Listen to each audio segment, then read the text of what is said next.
Ang Mount Pulag na siguro ang pinakasikat na bundok sa Luzon dahil sa kanyang Sea of Clouds. Tara, samahan niyo akong i-hike ang sikat na bundok na ito gamit ang iniiwasang Akiki Trail. Umalis ako ng bahay namin sa Mabalacat ng 11:30 PM at ayan, meron pa akong farewell committee headed by my lola. Ang meeting place namin ay 12 midnight dito sa Jollibee Dau at habang naghihintay, kumain muna ako. 12 midnight na sundo na ang Kapampangan crew and on the way na kami sa Baguio. I'll take this opportunity to get some sleep kasi kakatapos ko lang mag-host ng event at kailangan kong mag-rest para may energy tayo mamaya. Tulog lang ako sa buong 4 na oras na biyahe at paggising ko nasa Jollibee Baguio na kami. Breakfast and possibly lunch kasi baka daw mahaba yung pila sa DNR and matagal tayo. So ayaw naman namin magluto and we want some lunch. So While waiting for our orientation sa DENR office, nag-breakfast na kami para tuloy-tuloy na tayo mamaya. At around 8:30 AM, nagsabi na sila na mag-start na daw yung orientation namin. Kita ko lang sa inyo itong mga photos. Totoo nga ang chismis, pwede kang mag-iwan ng photo mo dito. Anyway, ayan, nag-start na yung orientation. Binrief nila kami about the rules and regulations kapag nasa bundok na kami.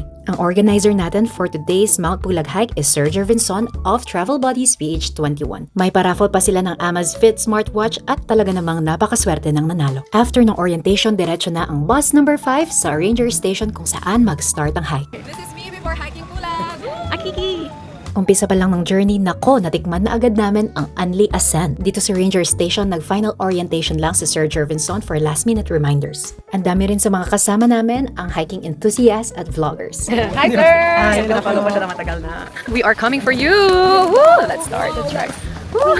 Go Kapampangan! Kapampangan! The first 2 hours were easy, mostly flat with beautiful views. Ako, so far, mainit ang trail.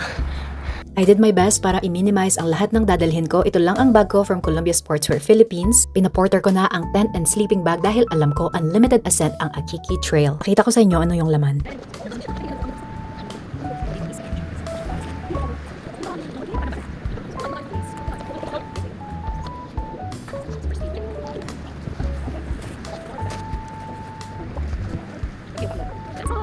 After 2 hours of trek, nag-stop over kami sa May Edit River para kumain. Of course, clean as you go at may bisita pa kami. 4 to 5 hours daw na Anli Ascent. Pagka-cross namin ng bridge na to, nagsimula na ang real challenge. Totoo nga po ang chismis, hindi uso ang flat surface sa Akiki Trail. Hindi na namin namalayan na halfway through na kami at namahinga muna kami with other hikers. Halfway? Anong halfway? Mag-hike kayo sa vlog. Pagkatapos ng konting pahinga, umalis na din kami para hindi na kami abutan ng gabi. Nag-picture taking din kami dito sa famous spot na reminiscent daw ng Elephant Tusk. Malubog na yung araw pero malapit na ako sa campsite for tonight which is in Marlborough Hills. What a beautiful day you've given us, Mount Pulag. Thank you so much. Flora and fauna, weather, company, sabi. Pagdating ko sa campsite, nakaset up na lahat ng tent na ni-rent namin with sleeping pads and sleeping bag. Pinaporter kasi namin to for a fee. I will be sharing my tent with Ate Mai whose goal is to climb the 5 highest mountains in the Philippines at ang Mount Pulag ang pangatlo na niya. Habang naghihintay ng dinner, nagpaturo ako kay Ate Mai paano mag-set up ng tent ng maayos dahil meron siyang certificate from a basic mountaineering course. After nun, ginulo ko muna ang mga chef natin from Travel Buddies PH21 para alamin ano ang ulam natin for today. Hello po! Hi sa ating mga chef. Magandang gabi sa aming vlog. Ano po yung ulam natin for today? Po, ano, Ang bango? Grabe? sinigang kasi sinigang. Ah, Tapos nilagat.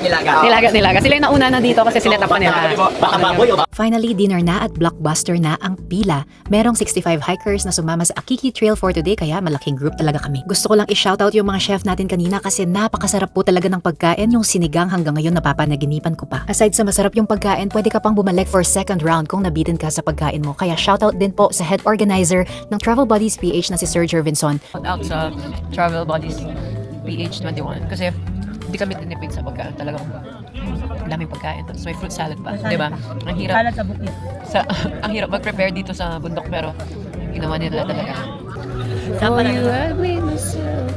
Ay, ang ganda ng stars. Grabe. Kasi yung nag-ambaki kayo, maulan talaga. Napaka-memorable ng gabi na to para sa akin kasi first time ko na mag-hike with an overnight stay at a camp dito sa Pilipinas. Hey guys, it's already 9:30 p.m. and tomorrow we're gonna wake up at 1 a.m. to start the hike. Second day and the last day, we're gonna be hiking, they say 4 more hours to the peak and then go down. So, good night. Bye. Matatapos ba namin ang hike at makikita ang famous Sea of Clouds ng Mount Pulag? Gets na namin bakit major hike ka. Abangan nyo sa part 2.